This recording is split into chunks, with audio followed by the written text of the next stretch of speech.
DJDUBL. It's DJDUBL here, and today I'm sat with Stefflon Don. There. How are you? I'm good. How many times in the past have you had to correct people with your name? Because here in the early stages, I had a lot of like Steff London. I never correct them, I let them say that.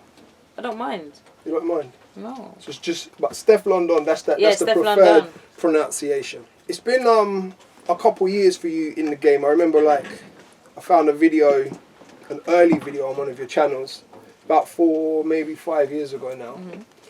You've obviously been bubbling from then. Has it been for you, has it felt like a quick come up? Because in music terms, it has been quite a fast rise. Or for you, have you put in so much work, behind the scenes, that it's felt like a long graft? No, I've put in a lot of work. The first time I went to studios when I was 9. Mm-hmm. And then I started going back at 14, and then I stopped. And then I went back at 17, 18, and then up until 19 or whatever. And then in 2013, I dropped my first video. But music has been always there. I've been doing music since I was little, so it doesn't feel like a quick come up. Do you know what I mean? But I can understand what people are trying to say because they don't really see everything. Do you know what I mean? All the times I was in studio before I dropped a video, I was in studio for maybe a year and a half before I dropped. Do you know what I mean? A video. Yeah, definitely, man. There's a phrase that I love. I swear I must mention it almost every interview. It takes 10 years to blow up overnight. Yeah, they say that. So for you, so obviously like you say, it's like a lifelong graft.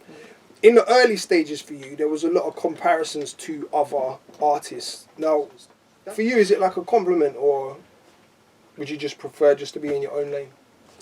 Yeah, I don't mind. I don't mind the comparison. Obviously, it's eventually you're just gonna want to be you, and it's happening. I don't really get that much of a comparison anymore. No. But it was never a bad thing because the people that they compare me to are so dope, are so sick, so talented, and that means that's what you think of me, that I'm dope, sick, and talented, or whatever. So it's all good. It's all love. It's not even in a bad way.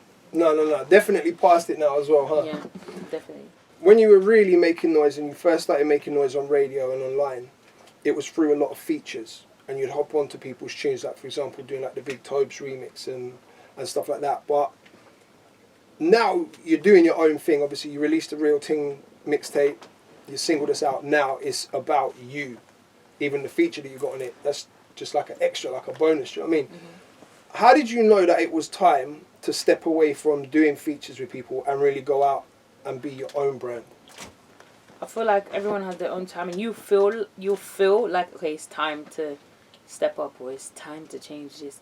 It's just a feeling you get. Do you know what I mean? It's not like it's not like someone just comes and tells you and then you make it happen. It's like, I feel like this is my next move and I do it. When you dropped the mixtape, that was your first project. That was your way of being like, I'm done with the collabs now. This is me. This is what I do. Were you nervous putting it out? No, I was never nervous putting out my mixtape because I loved all the songs on there. I worked so hard on that mixtape.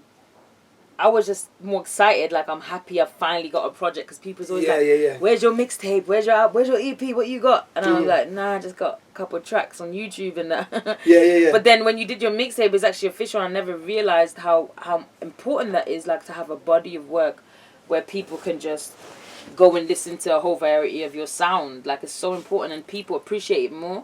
They appreciate it a bit more than just singles, and that was my first mixtape. And I feel like after that, I kind of feel like people kind of said, okay, I know Stefflon Don. I know what she's about now. Yeah, that's what I mean by being on your own, as your own brand. How do you pick who to work with? Anyone I just feel like are making sick moves right now, they might holler at me or I might holler at them. And I just make it happen. I'm not too picky. I'm not fussy. I feel like if you're good, you're sick, you're making dope music, I love it, let's work. Do you know what I mean? I don't care about your following or your name. Who's your favourite person to work with on the mixtape project? Because you got a couple in there, you got Deneo, and Dutch is your brother, right? Your actual brother. Out of that whole project, who was your favourite to work with?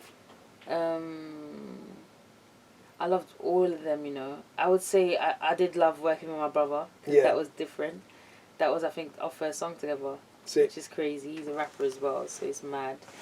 And I feel like the song we did, which was called Family Ties, was proper a real track. and it was real. So hearing his verse on there to his reality on what he thought, do you know what I mean, was real to him in his life, and in my version, it's sick. It's like, it was amazing. Yeah, no, it sounded good, man. How did you find Trems? When I heard that, I was like, Trems is sick, but so many people down south don't really know about him. Some guy who used to direct for me, he was like, you gotta listen to this guy, he's so sick. And he showed me, and I was like, yeah, he's so sick. And I think it was Anybody, Is It Anybody, Double Barrel Hit, da, da, da. And in that song, actually, Lick Down, that I put him on, I actually referenced his song in there. So I go with Double Barrels, Anybody, Is It Anybody, and that was kind of from his song. Yeah. So I did that before I even asked him to come on there. And then I said to him, no, I want you on my mixtape, I think you're so sick. No brainer for him as well. No, that's sick though. It was sick seeing him on there. The new single with French Montana. Why did you pick French for the collab? Do you know what? French was the only person I could actually hear on that track. He was my first person that I've chose and said.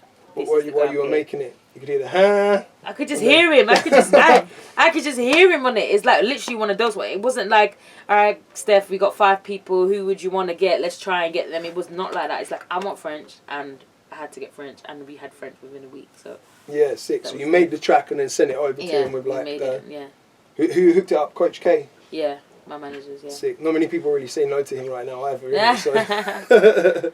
Is it true that you made that song originally in a really short session? Someone said to me you made it in like 90 minutes or something. He said that. I don't think I've ever given out time on how quick I made it, but I did make it really quick. Yeah. Do you know how fast? Or like, was it Roughly, considerably faster than the others that you made? I made that hook because a lot of my songs are freestyle. So like I made that hook and the verses all in that one freestyle, I would say. But then I had to go back and like make sense of like the writing parts of it and but that whole track was like what, 4 minutes?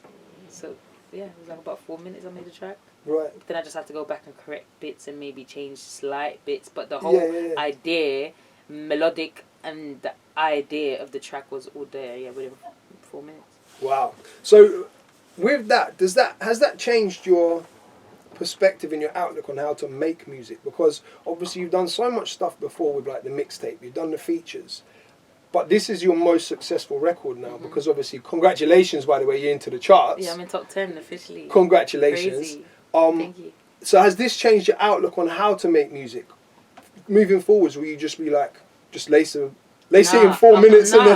I'm gonna continue to do it's not even about the timing and how long it takes. Sometimes it could take, some people take 6 months before they finish a track. It's not about that. It's more about how you feel at the moment. Do you know what I mean? The time of the track when it gets dropped. Do you know what I mean? Everything matters. Like it was, to me, that was like a summer song, and I thought I need to catch it while the sun is out. Like I can't wait too long. This has to be my first single. Like the sun is out. Like this is like, even though I'm talking about sadness, it's like still.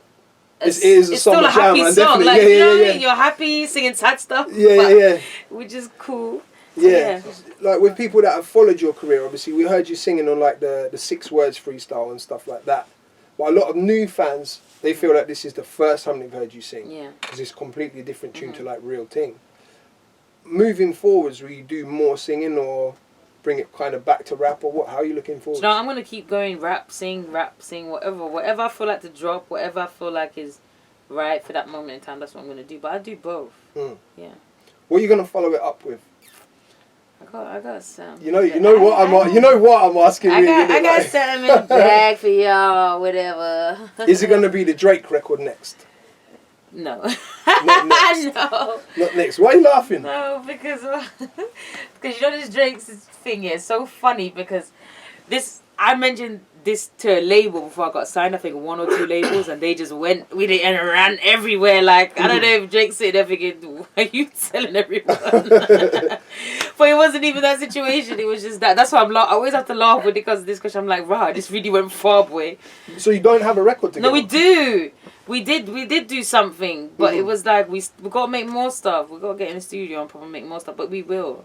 So you're just holding on to that for now? Yeah, we will make more stuff. I'm excited to hear it, man. Like these days as an artist, and especially with you now as like a label owner as well, right? Yeah. You have to be very, very active on social media, and you've got to be interactive to keep the fan base and stuff.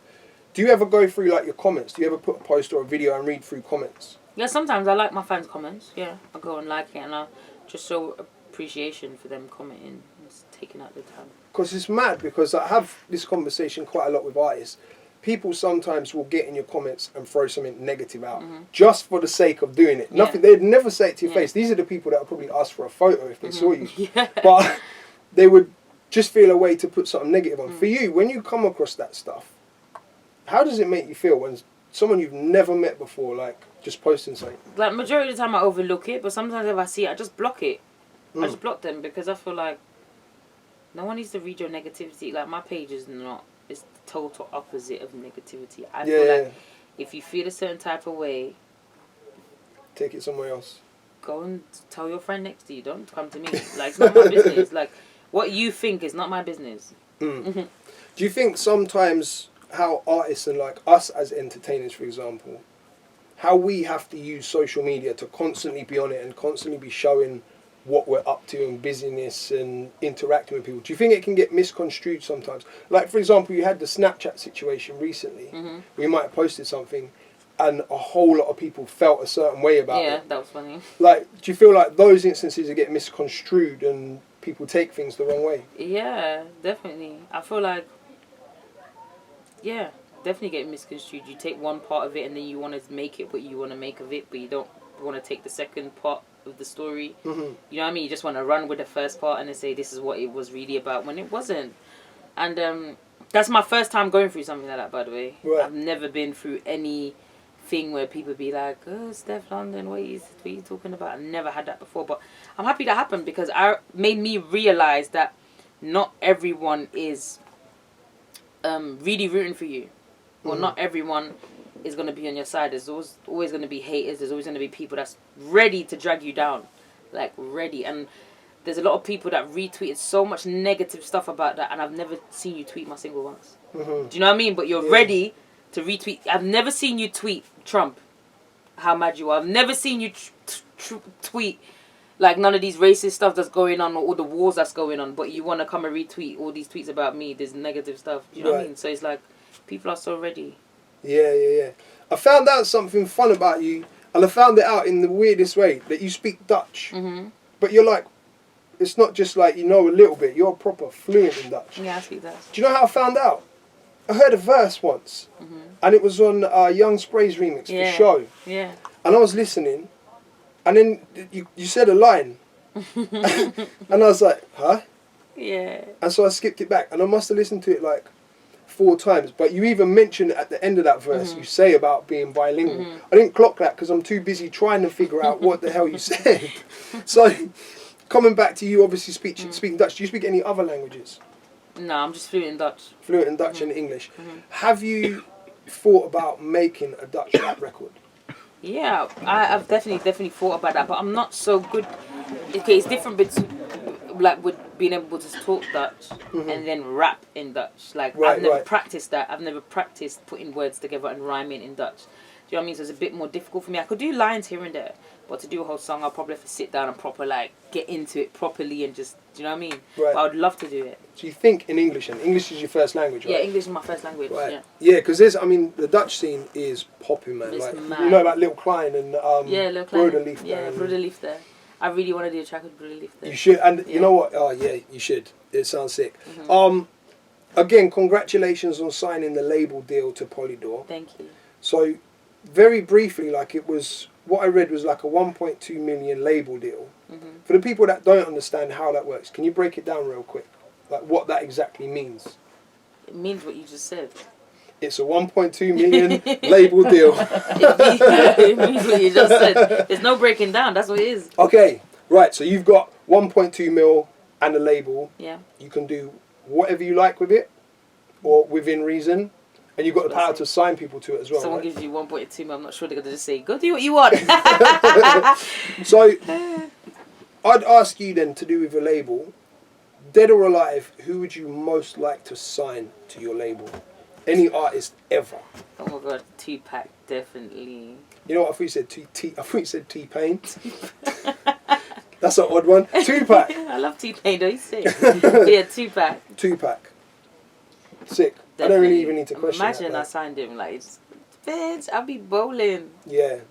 Yeah, that would be sick. Before we go, I want to ask you real quick, when did you learn to ride a horse? Because I saw, excuse me, I saw a video earlier this year. You're not just riding, like, you're busting like wheelies on a horse. But I'm done. the funny thing is, your facial expression didn't change. It looked normal. It was like, I'm just wheeling a horse. Like, this is normal for me. Like, can we talk a bit about this real quick? You know what? Just I think a couple of days before the shoot, there's like, Steff, right? We got you scene. You're gonna be up on a horse, and I was like, wait, what? I'm gonna be doing what? Yeah, like we come up with this great idea. We're gonna be on a horse. I'm like, okay. I was just like, okay, let's see what's gonna happen.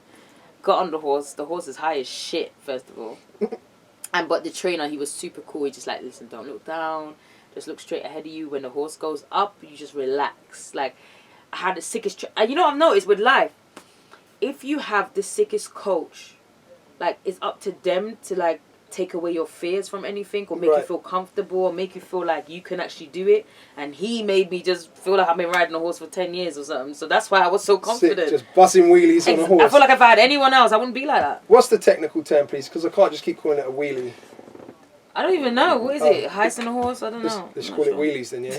Wheelies on the just horse. busting a wheelie on the horse. Sorry. Just busting a wheelie on the horse. What's the plan for you? Where do you want to end up? Like the ultimate goal for Stefflon Don?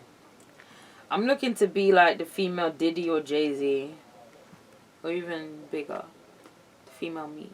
Just like empowering people. Like my ultimate goal, I'm not going to lie, is to help out the people in need. That's what I really would love to do. Like go to less privileged countries or less privileged areas and help kids and people. That's what I really would love to do, which I'm going to start doing soon anyway. I'm not going to wait till I'm like a billionaire to do anything, but I want to start now. Like, do you know what I mean? Opening like stuff for like youth centers and that. That's what I would love to help all them people out the 9 to 5s. The 9 to 5. Listen, I didn't diss no one, you know. Oh, no, I'm joking. It's DJDUBL here. On the 9 to 5s, I'm done. With Stefflon Don. Check out her single Hurtin Me with French Montana's out right now and it's sick. Yeah, thank you. And the one with Drake's coming soon. Yeah.